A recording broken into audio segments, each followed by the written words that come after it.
Welcome, fellow engineers and tech enthusiasts, to a deep dive into the powerful world of automated infrastructure. Have you ever wished you could provision complex cloud environments with the click of a button, or even better, automatically, as part of your CI/CD pipeline?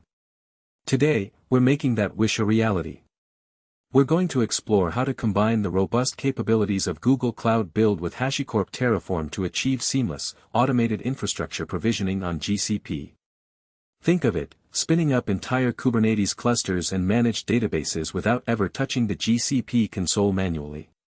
This isn't just about saving time, it's about ensuring consistency, reducing human error, and truly embracing infrastructure as code. Get ready to transform your deployment workflows and elevate your cloud management game. Let's build something amazing.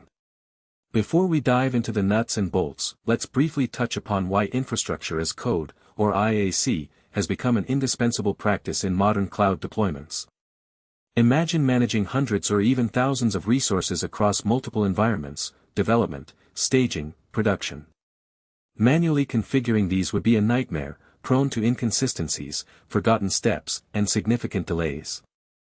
IAC solves this by defining your infrastructure in configuration files, just like application code.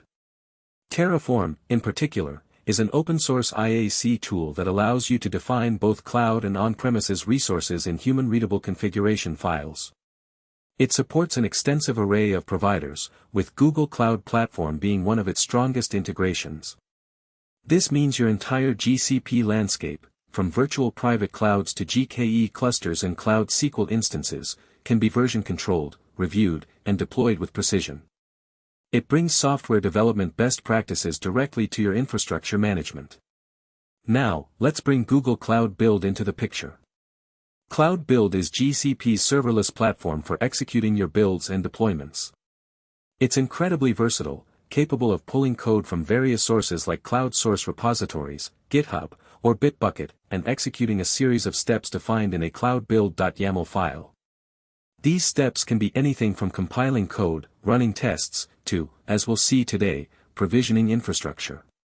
What makes Cloud Build so powerful in this context is its native integration with GCP services. It runs within your GCP project, leveraging your project's service accounts, and has direct access to GCR, Google Container Registry, for builder images, and other GCP APIs. It truly acts as the central orchestrator for your automated workflows, allowing you to define a continuous delivery pipeline for almost any task. Combining Cloud Build and Terraform creates a formidable duo for continuous delivery of infrastructure. Cloud Build acts as the automated trigger and execution engine, while Terraform provides the declarative language for defining your desired infrastructure state. When you commit changes to your Terraform configurations in a source repository, Cloud Build can automatically detect those changes, pull the latest code, and execute Terraform commands like init, plan, and apply. This means that every infrastructure change is versioned, auditable, and applied consistently, without manual intervention. It eliminates configuration drift and ensures that your environments are always in the desired state. This approach not only speeds up deployments but also significantly enhances reliability and security, as all changes go through a controlled, automated pipeline. Let's get practical and talk about the actual setup. Our project structure is straightforward: a root directory containing our cloudbuild.yaml and a Terraform/subdirectory holding all our Terraform configuration files. Before we even think about triggering a build, there are a few crucial prerequisites. First, you'll need an active GCP project with the Cloud Build API, Container Registry API, Kubernetes Engine API, Cloud SQL Admin API, Compute Engine API, and Service Usage API all enabled. Crucially, you'll need to manually create a Google Cloud Storage bucket to serve as your Terraform state backend. This is where Terraform stores the state of your deployed infrastructure, enabling collaboration and ensuring consistency. Finally, and perhaps most importantly, the Cloud Build service account, which typically looks like project_number at cloudbuild.serviceaccount.com, needs specific IAM roles. It requires permissions like Storage Object Admin for your state bucket, Kubernetes Engine Admin, Cloud SQL Admin, Compute Network Admin, and Service Account User to provision the resources defined in our Terraform code. Now, let's dissect the heart of our automation: the cloudbuild.yaml file. This YAML configuration defines the sequence of steps Cloud Build will execute. Our pipeline consists of 3 distinct phases, each leveraging the gcr.io/cloudbuilders/terraform image, which is a pre-built Cloud Build image containing the Terraform CLI. First, we have the Terraform init step. This command initializes Terraform, downloads the necessary provider plugins, and critically, configures the GCS backend for state management. We pass the GCS bucket name dynamically using a cloud build substitution variable, _tf_state_bucket, ensuring flexibility. Next is the Terraform plan step. This step generates an execution plan, showing exactly what infrastructure changes Terraform intends to make. We save this plan to a file named plan, which provides a clear audit trail and ensures that the subsequent apply step acts on a known, verified plan.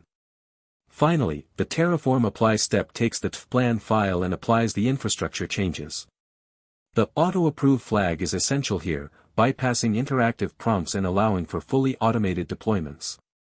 Notice how the Google_Cloud_project environment variable is automatically supplied by Cloud Build, making our Terraform code project agnostic.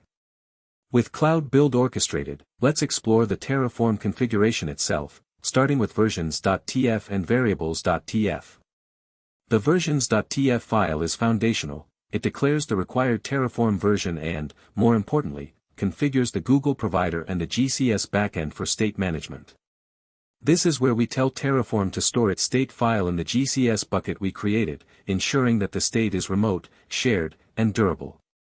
The prefix equals terraform/state ensures our state file is neatly organized within the bucket. The variables.tf file defines all the input parameters for our infrastructure, like the GCP region, zone, GKE cluster name, and Cloud SQL instance details. This separation of concerns allows us to reuse the same Terraform code across different environments by simply providing different variable values. Notice how project_ID is defined to receive its value from the Google_Cloud_project environment variable, which Cloud Build automatically injects. This is a crucial point for enabling project-specific deployments without hard coding. Moving on to the core infrastructure definition, we have main.tf. This is where the magic happens, where our desired GCP resources are declaratively defined. We're provisioning 2 key resources here, a Google Kubernetes Engine, GKE, cluster and a Cloud SQL, PostgreSQL, instance. For the GKE cluster, we define its name, location, regional for high availability, initial node count, machine type, and important configurations like OAuth scopes for node VMs and enabling workload identity, a security best practice. We also configure logging and monitoring. For the Cloud SQL instance, we specify its name, database version, PostgreSQL 14 in our example, region, and detailed settings for tier, machine type, disk_size, disk_type, and automated backup_configuration. We also enable public IP for demonstration purposes, though in production, you'd likely configure private IP and tighter authorized networks.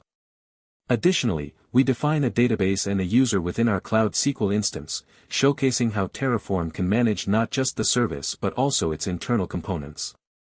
Finally, completing our Terraform set, we have outputs.tf.